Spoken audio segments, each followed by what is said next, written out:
two others.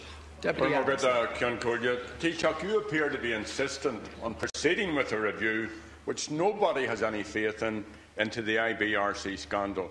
And it is, this review, simply an extension of the government's cover-up of this scandal. When Pearse Doherty raised questions in 2012 around the handling of the IBRC sale of Ceisteanna, he was stonewalled by Minister Noonan. At the same time, officials from the Department of Finance had brought their serious concerns to the Minister's attention.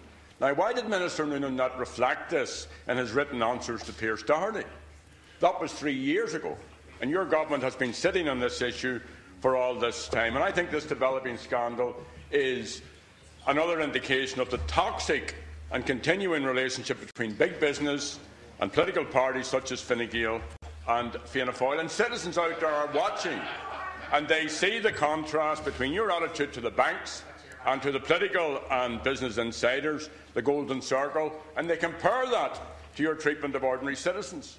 Citizens are appalled at the massive write-downs that IBRC give to private companies. And you, Taoiseach, have no problem with these write-downs, but you ensure that there are no write-downs for mortgage holders by giving a veto to the bank.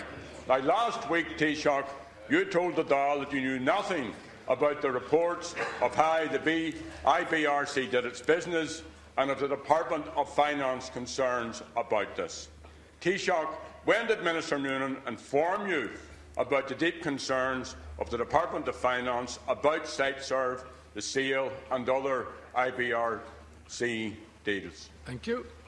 Well, Minister Noonan is more than capable of running his department and dealing with the matters that he has responsibility for. Minister Noonan did inform us of the negotiations in respect of IBRC insofar as the promissory notes were concerned. You were the one who stood up here week after week and month after month, asking government were we going to borrow $3 billion every year, every March, to pay for the interest on Anglo-Irish. And Minister Noonan rightly informed his colleagues at Cabinet in respect of the issue about the promissory notes, which government secured and have been able to save over $20 billion over the coming years. As I say, Minister Noonan, in respect of the issues within his department, is well able to deal with those. He did inform Cabinet of the discussions insofar as IB are concerned.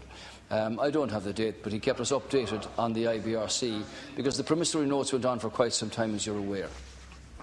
I asked you, Taoiseach, about when did Minister Noonan inform you about the deep concerns of the Department of Finance about the Ceisteanna sale and other IBRC deals.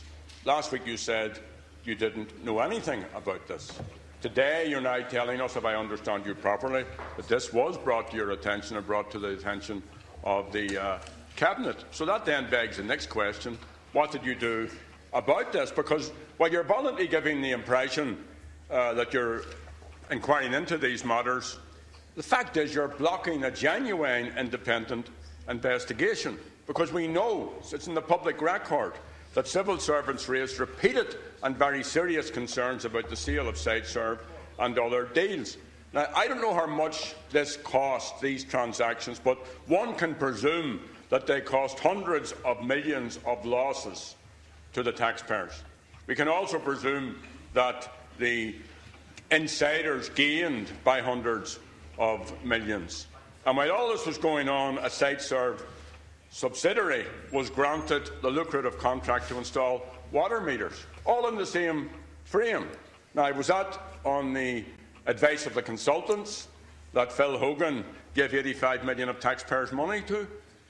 See, we know, it's clear that a certain privileged elite became even more wealthy as a result of the financial crisis in this state. It's also clear that your government facilitated this. It's also clear the only way to find out what exactly happened is to establish a commission of investigation. And Taoiseach, isn't that why you won't set up an independent commission of investigation? Because you don't want the taxpayers, the electorate, the citizens to know exactly what happened. Thank you. Yeah. I think deep down you have problems with the institutions of the state here. Now, if, as I said to Deputy Martin, if government did decide to set up a commission of investigation, you would be first out of those traps along with Deputy Martin here, saying this is a cover-up. You are afraid to produce the evidence or the information before any general election in the spring of next year. You don't want to tell the people. And that's why we don't have a commission of investigation, because it's much more expeditious and much more in everybody's interest that all the information about this be made available. And who has the files, Deputy Adams? The Special Liquidator. Who ordered the Special Liquidator to collate all those files over 10 million where transactions occurred and bring them back to him before the end of August?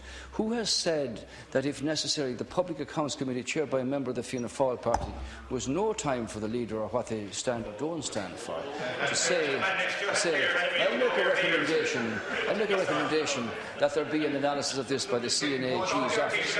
And I'm sure, Deputy Adams, you believe in the independence and the objectivity of the Controller and Auditor General's office. So that information, which is now available in terms of the public register for analysis by people, who the shareholders were, who the stockbrokers were, who purchased shares on behalf of clients, all of that information, and a High Court judge to determine and adjudicate on any perception of conflict of interest in these matters about any of the transactions, and also to adjudicate on the commercial viability of any of the transactions that were mentioned.